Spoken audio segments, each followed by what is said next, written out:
Near mint condition, the home of collected editions. That cover's so awesome. Absolute format is the best way to own this store. Time to empty those wallets and fill those shelves.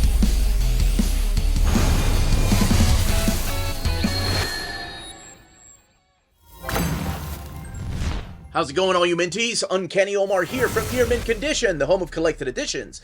And join me today for your advanced look at the 6-gun Omnibus editions from Oni Press. So let's go ahead and get started.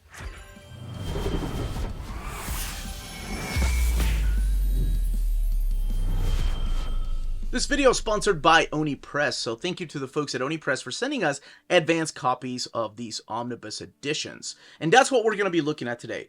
These upcoming Omnibus editions and what the story's about, showing you some of the artwork without going into heavy spoilers, because this is one of my favorite Cullen Bunn series, and I want people to be as surprised as I was when I read them for the first time. But I am going to be giving you a pitch, and we're going to be talking about the build of the books, and of course looking at these beautiful Kickstarter slipcase editions as well. So let's go ahead and look at the first volume there. All right, so let's take a look at the very first volume right here. So 6-gun, volume 1. This one collects issues 1 through 17 of the main series, and also collects the Sons of the Gun 5-issue miniseries. This book has 594 pages, and it retails for $39.99. So here you have the credits, all written by Cullen Bunn, Brian Hurtt, and Tyler Crook working together on the illustrations, but mainly it is Brian Hurtt. Tyler Crook comes in for a couple of fill-in issues. Actually, Brian Hurtt actually does a lot of the coloring for the first few issues, and then we get Bill Crabtree coming in here. Douglas E. Sherwood and Brian Hurtt were the letterers there. Man, he was even doing the lettering. And then the Sons of the Gun here are... This is written by Brian Hurtt and Cullen Bunn. Just goes to show you just how much of a collab this was. And Brian Churila doing the artwork for that book, and the lettering down here. Ed Brisson doing some lettering. Now he's writing comics. Here's your table of contents and where you're going to find each of these particular chapters. So what is the 6-gun about? So the 6-gun is a series by Cullen Bunn. As a matter of fact, the first issue came out on Free Comic Book Day. It was really interesting. And they decided, because it was a Free Comic Book Day issue, that they were going to then reprint it with issue number 2. So this is a Western / horror / fantasy type of story. And I don't want to go too much into the fantasy aspect. I want to keep to the horror. And if you know Cullen Bunn, he loves writing horror. He has been writing horror for a long time and loves Westerns. This was my first book that I remember reading with his name, that I recognize his name. Then, I remember seeing his name with Magneto and then Sinestro, and then he did X-Men. But of course, there's so many series that he's done independent for his own independent work, like Harrow County or any of the Dark Arc storylines. But this story is all about 6 different guns. So we meet our protagonist here. This is Rebecca Moncrief. And in her farm, her father, who looks to be like he was a preacher, and he looks like he's dying, and these men are after him. But they're not really after him. They're after a specific gun that he has. Now, right before this, we get to meet this young man right here. And I use that expression very loosely. This gentleman's name is Drake Sinclair. And Drake is also after certain guns. He goes to the gallows tree right here to get information from the dead. And you can tell just within 2 pages what kind of character he is when they're like, okay, but you got here via map. You found us. No one else can find us. Please let us go in peace so we can rest and burn the map. And he was like, yeah, sure. Just tell me the location of this gun. And they tell him where to go. He doesn't burn the map. He's like, well, I can get some good money for it. That's what kind of character he is. So here there's a showdown. These Pinkertons right here are hired by some strange woman, which we'll talk about here in a little bit, to go and get this gun. This gun is very important. The old man is just dying, he's coughing, and then eventually he gets killed. Now, when he dies, his daughter picks up the gun and she starts having visions. And when she passes out, one of these goons tries to get the gun from the ground that's laying right next to her. However, it burns his hand. And you get to find out exactly that this gun might be more than probably a regular revolver. Drake finally comes in here and he gets to talk to one of the goons that is still alive, asking him where they took the girl and the gun. So while that's happening, while that gun is being taken to this strange woman, this cathedral right here by a bunch of priests in Mexico are guarding something very sacred to them, or maybe very evil that they're supposed to be locked away. So in come 4 different strangers crashing through and just murdering every one of them. And each one looks like could be possessing a special gun themselves, which we'll find out here in a little bit. So what they get out is this guy right here. And this is one of the most evilest characters in this book. This is General Oleander Bedford Hume. And he was a Confederate general. Now, this all takes place after the Civil War. And so it's about like 1890. You don't really get a date through here, but you get the understanding that it's definitely been a couple of years after the Civil War. And he's in a coffin, and it is revealed that he was betrayed and he was left for dead. However, he's not dead, and what he hungers is his gun. He wants his gun back. So you find out that those 4 people were his lieutenants, and each one holds one of the guns. And this is Missy. This is Missy Hume, his wife. And why does she look so young? Well, that could be because she owns one of the guns. And this gun of hers, I'm only going to talk about a couple of the guns and their powers, because much like Lock and Key, I want people to be surprised when they read about the specific guns. But her gun gives her the gift of immortality. So much so that there's an amazing scene through here where her hand gets cut off while holding a gun, and it regrows a body, and her old body just dies away. It just withers away. So if she gets killed, she is brought back by that gun, and she is able to keep her youth, her young look, by killing people with said gun. So that's one of the powers. That's just one of the guns. And here we meet another character that's going to help out our main 2 protagonists, I guess, if you will. This is Bill John O'Henry. And he's after General Hume's treasure. He seems to think that there's a treasure out there, and if you bring all of the guns together, you can unlock the treasure. So there is this whole prophecy about bringing the guns together for maybe a treasure, maybe not a treasure. I want people to find out what exactly it is when all the guns come together, if they come together.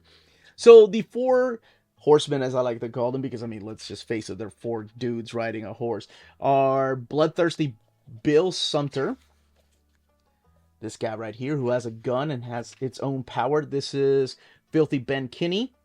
His gun's power is pretty interesting. And you also have Silas. I can't remember his last name. Silas looks like the Undertaker. Wears one of those long, tall hats there. And then Will Arsene. And Will Arsene also carries one of the guns. Now, those people, General Hume and his lieutenant, want the 6th gun. The 6th gun is now in the possession of Becky here. Becky now has to trust her life to Drake Sinclair and Bill John O'Henry, who know each other, and she doesn't really trust Drake. She doesn't know exactly, who he is, if he's for her, or if he might be a villain. Because I will tell you, as you're reading this, oh my gosh, it's so fun just to keep going. And this is one of those books that you don't want to stop reading.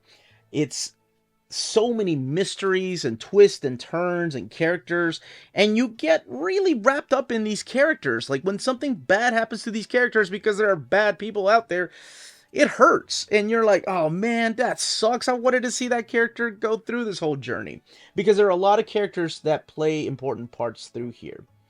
And this is just the first book. And when I said that everybody wants the treasure or the guns, there are more key players that are introduced later on, especially towards the end of this book, which I'll talk about in the second book. But all the way in the back here, this is really interesting. In the back here, we get Them What Ails Ya. And it is the story of Drake Sinclair. However, this story was written before the series. So it's kind of like your introduction to the character of Drake. And the more you read, not just in this prose part, but the more you read in the other issues that are coming, the more you find out about the type of character that he is. And in the back, you get the bio on all of the people that help put this book together. And there is a tribute to Douglas E. Sherwood. If you saw the, what was it? The Scott Pilgrim Netflix show, there was a tribute there too. But yes, he passed away in 2023, January 2023. So let's move on to the second book. So here is volume 2 of The Sixth Gun, and this collects issues 18 through 35. And now you have, again, Brian Hurtt and Tyler Crook writing or drawing the stories, and colored by Bill Crabtree now. And then you have Days of the Dead.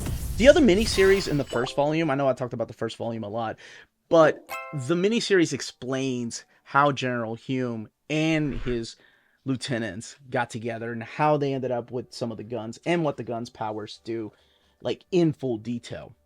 So this here collects The Sixth Gun 18 through 35, and then The Sixth Gun Days of the Dead 1 through 5. Now that one is drawn by Mike Norton. And by now we are introduced to a couple more characters, some that had appeared in the previous volume, and they are Kirby, and that is Kirby Hale. And he's a young man that is enamored by Becky, and they might have something going on. And then we also had the appearance of Gord Cantrell.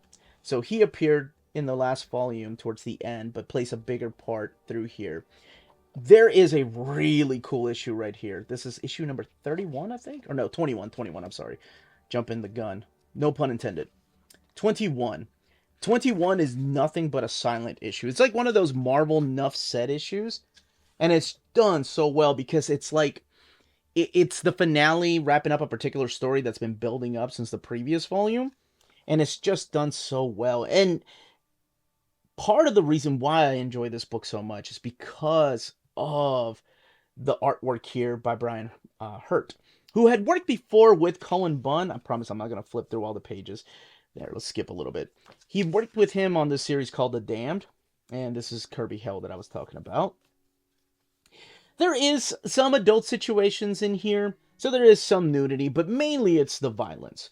And man, this story just gets deeper and deeper. It's so cool to just keep reading about these characters in this world. And the world building is just amazing for this series.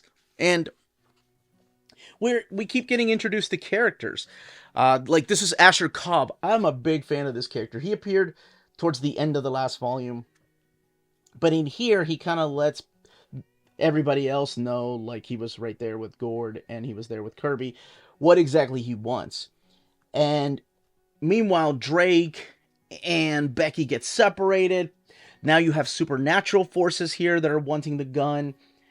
And then where are the other 4 guns? Where have they been? So many things happen through here. And I haven't even talked about Missy that much, because Missy has a big role to play through here.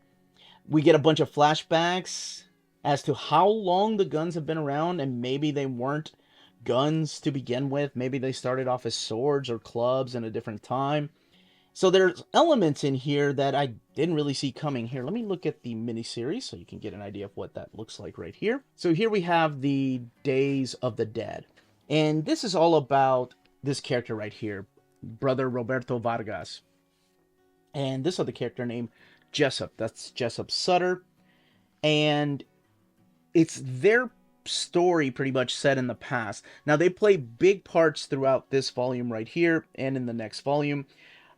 Brother Vargas is actually part of the, such an awesome name. It's the Sword of Abraham group that are trying to get the guns, but for different reasons. And it all ties heavily to that church that we found in the first volume. But regardless, it's a really awesome miniseries. And then again, all the way in the back is the bios on the creators. Now, this volume has 594 pages and retails for $39.99. Now, let's quickly look at Volume 3. And here is Omnibus Volume 3. Again, this is a soft cover.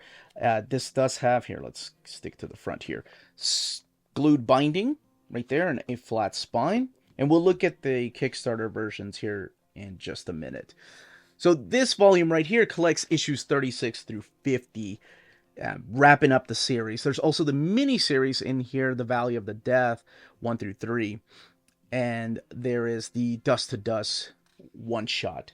Now, I can't show much of the very beginning because, man, there was so much that happens at the very beginning of this particular volume. So I don't want to spoil what ends up happening to some of the characters. But by now, we do have some new players. We have the Grey Witch, and we also have Eli Barlow, who plays like the villain to this character named Jesper right here. And Jesper and Drake have had a past together.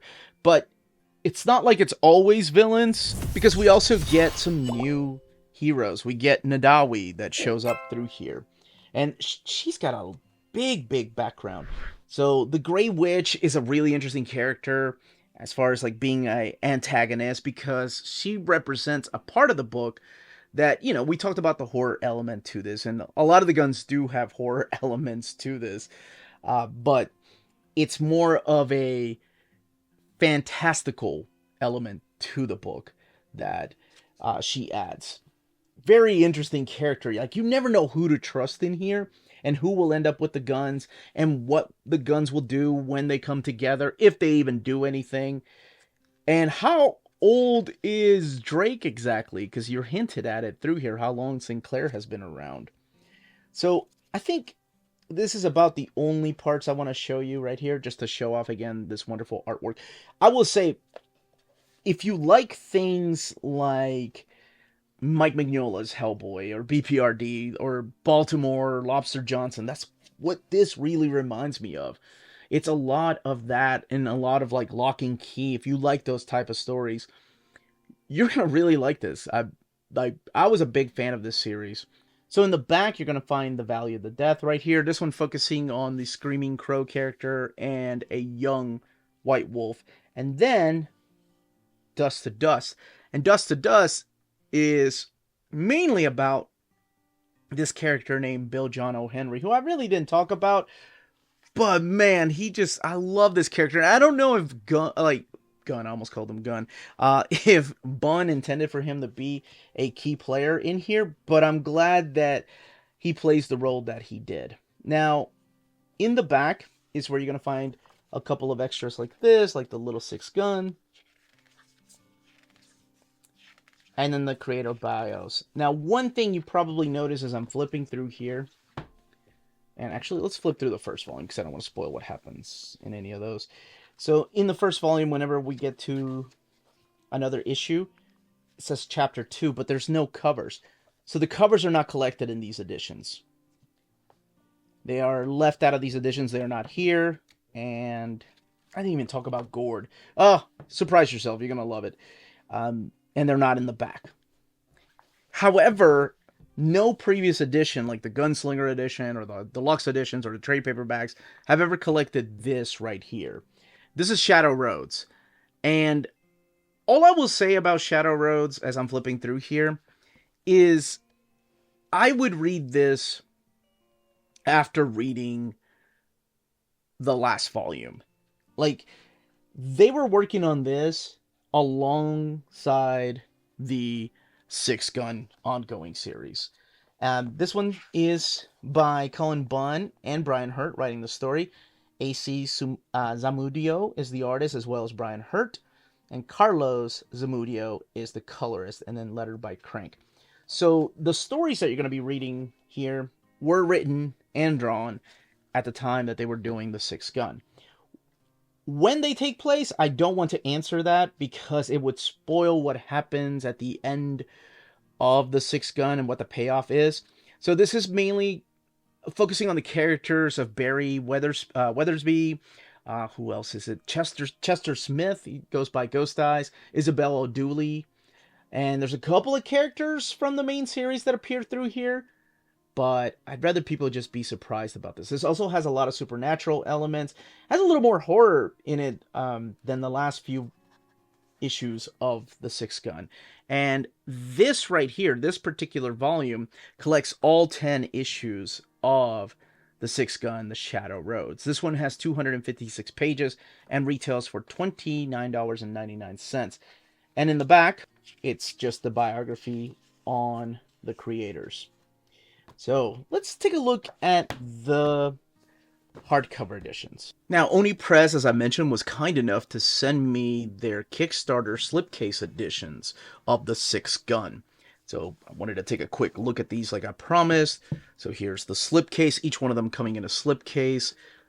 And it does have a spine design right there on the slipcase with Bunn, Hurtt, and Crabtree.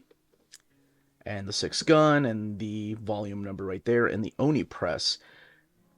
And there we have the foil right there, that red foil.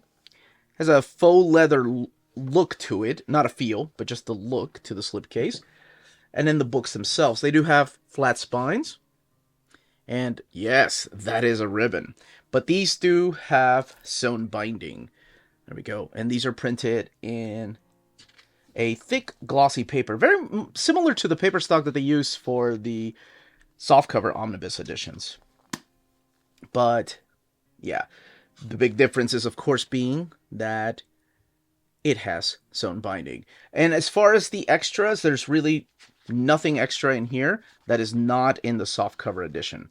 Now, if you are interested in these, I do hear rumblings that perhaps there might be extra copies that might be popping up on their websites or maybe at conventions. So make sure to keep an eye out for those when they release information about those. Or if I hear anything, of course, I will be happy to share it with you all. Shadow Roads, of course, is the only one, because I talked about it, that doesn't have a volume number. And even on the design of the actual book itself, it doesn't have a volume number. And here they are, all of them with the spine of the book out. So up at the very top is where you're going to see the credits. This is the one that has Samudio instead of Crabtree. And also has Omnibus there instead of a volume number because, well, I've talked about the Shadow Roads and how it's not really a well, I'll let you figure out what it is exactly. But the other thing I wanted to make sure people knew is the design of the book itself looks very similar to the trade paperback version. And the trim size of the paper stock is the same dimensions as that of the trade paperback. It's just that these are in a hardcover format. But I did want to show them off, as I promised. Now, if you're interested in pre-ordering these omnibus versions, you can click on the link in the description of the video that will take you directly to each of the volumes. And there's a coupon code for you Minties that you can use at the checkout, nearmint6, all one word, and you get 10% off on those pre-orders.